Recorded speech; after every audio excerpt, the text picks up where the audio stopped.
I have seen last night's Monday Night Raw with Iron Mike Tyson as the special guest host. He made his comeback, just like Bret Hart, after about a 12-year absence from the wrestling ring and the wrestling scene. Iron Mike Tyson, most famous for the youngest champion at his time, winning a world title. He also won 3 different heavyweight titles that he held at the same time. And during the 90s he's also famous for biting Holyfield in his ear. Well, Mike Tyson made his comeback. Of course, this is not anywhere near as huge as it was in 1998 when he made his arrival in the WWE. Mike Tyson, back then a big, huge star, he was still an active boxer with tons of controversy surrounding him in the media. That's not the case anymore. However, it was still good to see him back. There were a couple of things I didn't like about tonight's Monday Night Raw. And I was a bit disappointed at first with Mike Tyson's in-ring performance, how he talked during the opening promo.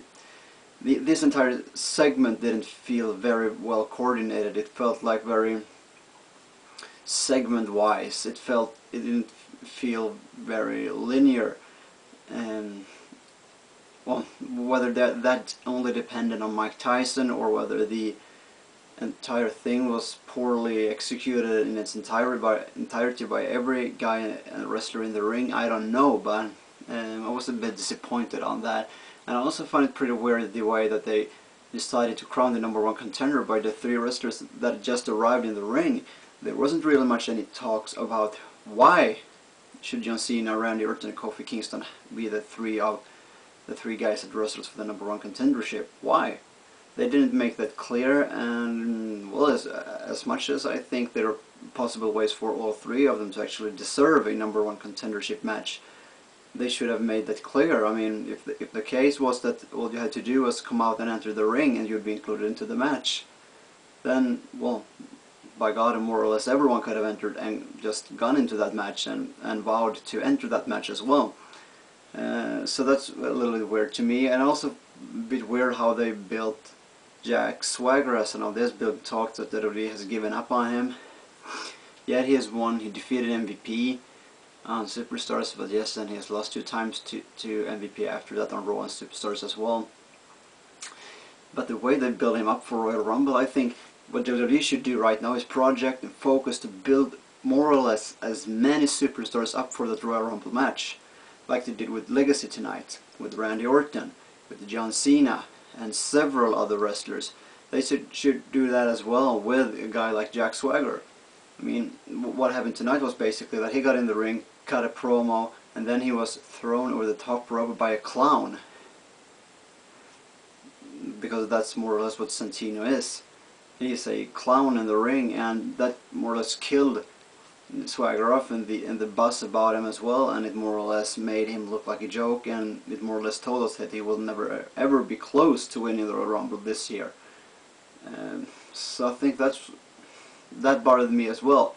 Swagger should have won that, and he should have looked strong.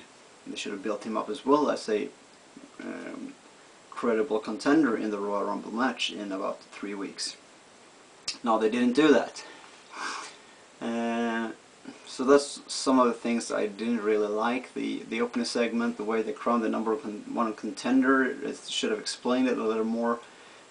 But however, as the night progressed, I think it's jam-packed with a lot of action going on. I think Tyson did pretty good backstage in his promos, what he said, and what he said towards Hornswoggle was kind of funny.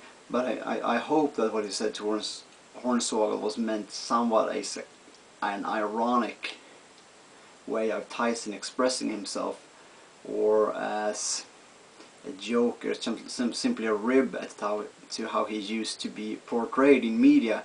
Because if it wasn't a portion of humor into that, and it was meant to be look as serious, that's pretty sad, because that simply emphasizes the portray and the image and gimmick of Mike Tyson that was projected for so many years, that I personally don't believe really is Mike Tyson.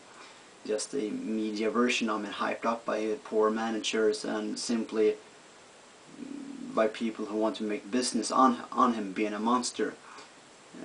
So be that as it may, however, they progressed pretty good this night with the DX versus Mike Tyson Chris Jericho match.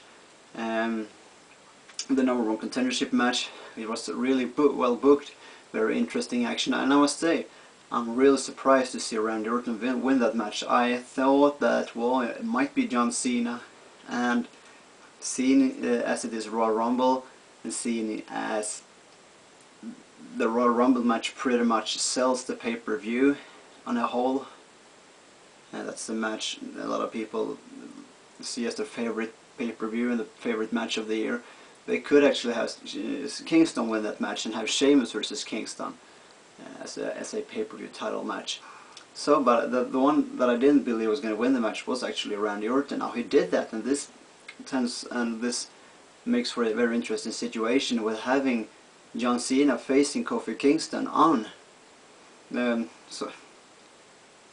not facing Randy Orton, not facing Sheamus. I'm not getting anything right now. Sheamus facing Randy Orton, that makes for something very interesting at the Royal Rumble, simply because that's two heels. It was a long time we saw two heels go at it on a pay-per-view for a title, and you gotta see that this is two heels. They are kind of cut from the same cookie. They are badasses, they are mean, they strive for the gold only, they don't care about the fans, they are egomaniacal, they have evil intentions, and as you saw that stare down, very intense stare down between Sheamus and Orton as Orton won the match tonight, you gotta think that somewhere in this they actually have to respect one another, because they are so alike. And it's going to be very interesting to see Randy Orton and Sheamus clash together at the Royal Rumble, mainly because it was so unpredictable having these two. I mean, most people have been talking for weeks about this going to be Sheamus, John Cena, or Sheamus, Shawn Michaels. Now we got Sheamus versus Randy Orton, a match more or less no one predicted, and a match I'm not really sure how it's going to play out, especially perhaps with the involvement of Legacy, who helped Randy Orton win this match tonight. And as interesting as that might be, it could be that simply the reason for Legacy helping Randy Orton to win, Teddy DiBiase and Cody Rhodes distracting the referee, knocking Cena out with the stairs during the match tonight, could be to keep Randy Orton out of the Royal Rumble match. Mainly so that Teddy DiBiase and Cody Rhodes won't have to do his dirty work, pretty much as they brought up last night on Raw that they did last year, when the Final Four you had Randy Orton, Legacy and Triple H, and where Randy Orton ended up winning the entire match. So that could be the strategy. We'll see how that plays out, but that's an interesting thought, I think. And moving on, also we saw a very interesting promo by The Miz tonight about how he has faced some tough times in the past, that he has made it through. He's now the United States Champion, he rules the mid-card wrestling on Raw, and I think that was a very interesting promo, mainly because I believe there is lots of truth to it. We know that back in the day when JBL was still in the company, and when The Miz was a fresh man in the WWE, JBL more or less despised The Miz. He made fun of him. He took great pleasure in lecturing him. He took great fun in ripping into The Miz. And there's been numerous accounts of information where there have been confrontations in the back between The Miz and JBL, where he more or less, as I said, despised The Miz. Pretty good impersonation by The Miz of JBL, by the way, but that's a lot of truth to it, and the same with the fans. I used to hate The Miz, and I believe most fans did so as well. They thought he was this MTV guy, cool, cocky, he thought so high of himself. He was up among the clouds in his own mind, a huge hero, but he fought his way through, and now he is here, and he's made a real tough break and got over it. So and he's now a big star, and he's the United States Champion. So very interesting Raw tonight on a whole.